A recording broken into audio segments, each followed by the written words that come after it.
Hey guys, I hope you're having a good day today. I hope that you are finding some ways to show yourself some love. I hope that you are nourishing not only your body, but your mind and your spirit too. Everything's connected, and without one, you don't have the other. So please make sure that you are taking that time to focus on each individual part of you. That could be hiking, you could go for a run, you could put good food in your body, meditate, yoga. There are so many different ways that we can really connect with all the parts of us. But make sure that you're doing it. If you are not taking care of yourself, you're not able to take care of the ones that need you to the best of your ability. Anyway, I wanted to come on today and talk to you guys a little bit about autoimmune conditions, and more specifically, the role gluten plays in them, not only in potentially causing them, but also healing them. I'm talking to a lot of people recently, as people are coming to me with their questions, and I really appreciate it. That's what I'm here for. But a lot of people are coming with similar stories. I have an autoimmune disease. I've got lupus. I've got fibromyalgia. I've got a thyroid condition. All of these things are all considered autoimmune, and they all have one common link. And I keep telling people the same thing over and over. You need to get rid of gluten. So I wanted to kind of explain why we need to get rid of gluten if we have an autoimmune condition. And I'm going to try to be quick, and I'm going to try to do it in a simple way. So make sure that you do your own research. 1 in 5 Americans right now have an autoimmune condition, and that's a diagnosed autoimmune condition. So that's not counting the people who are like I was and are pretending their symptoms don't exist. That doesn't count all the people who are being sent from doctor to doctor to doctor right now trying to figure out what's going on, but don't have a diagnosis yet. So I'm going to guess that the number is much larger. But as far as diagnosed autoimmune conditions, that's 1 in 5.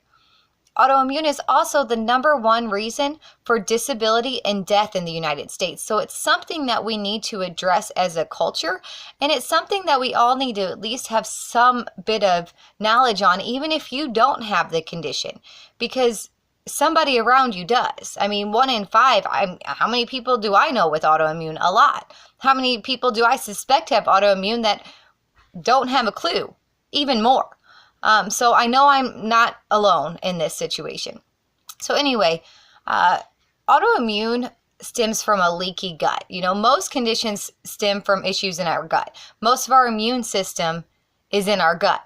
So if our gut is broken, then our immune system isn't working, which causes autoimmune conditions, right? Well, what do you think happens? What do you think gets damaged first when we eat all the processed foods, the soda, the sugar, all the things that we're not supposed to put in our body? What part of our body do you think gets damaged first? Our gut. And then when our gut gets damaged, then our immune system gets damaged, and then it's like a domino effect, right? So leaky gut is a part of every autoimmune condition. Check for yourself. You can trust me on what I'm saying, or you can do your own research based off of what I'm saying. Either way, we're going to come to the same conclusion. Leaky gut is responsible for autoimmune conditions, right? Okay, so there are multiple ways you can get a leaky gut. Like we've said, the foods that we eat cause leaky gut. You can get a leaky gut from a mold or a fungal infection. So that could be candida overgrowth, which is a lot of time because of the food we eat. The food plays a big role in a lot of these things.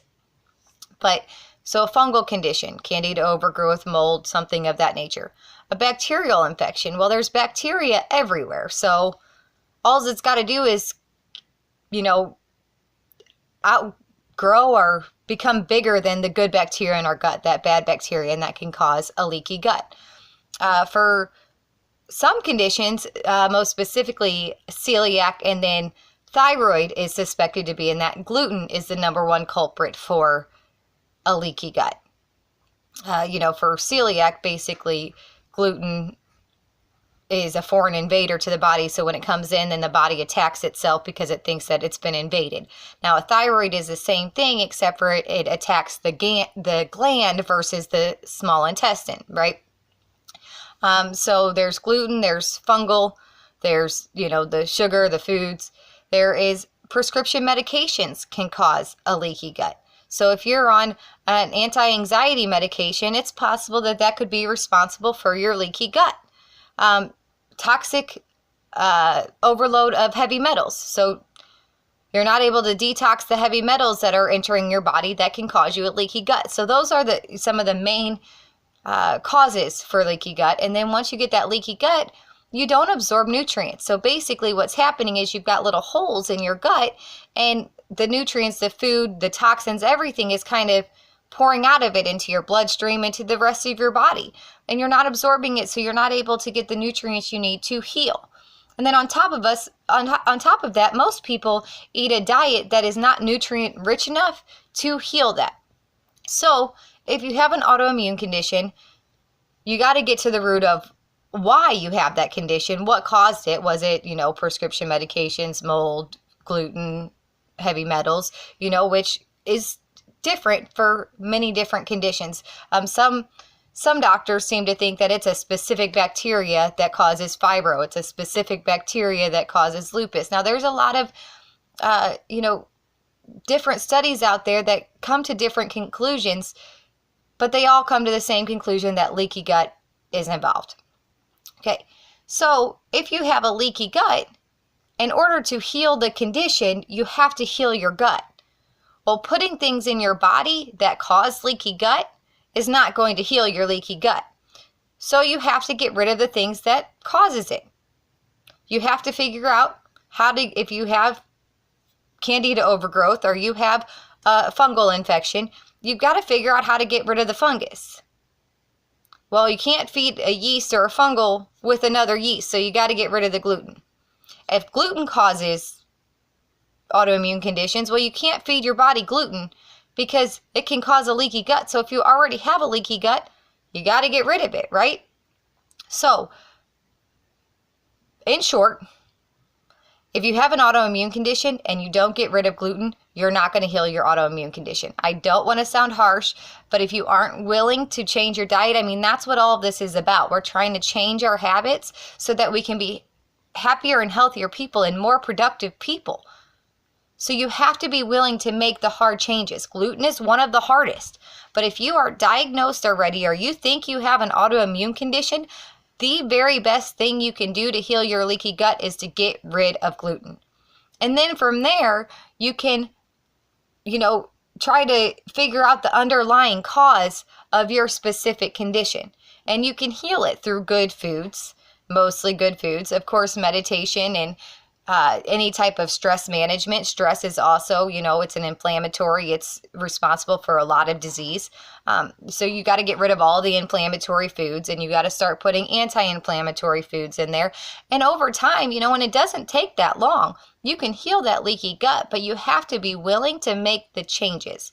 And the number one change, the first change you should make is getting gluten out of your diet, which is really, really hard because they hide it in everything, which is why you see such a big push for this whole food plant-based diet, because whole food plant-based is the only way you can guarantee that there's not hidden things in your food. But anyway, it was a little longer than I thought it was going to be, but I really hope you take this seriously. I hope you do your research. Reach out if you need some links, some advice, whatever. But if you're sick, get rid of gluten now. I love you all. Have a good day. Bye.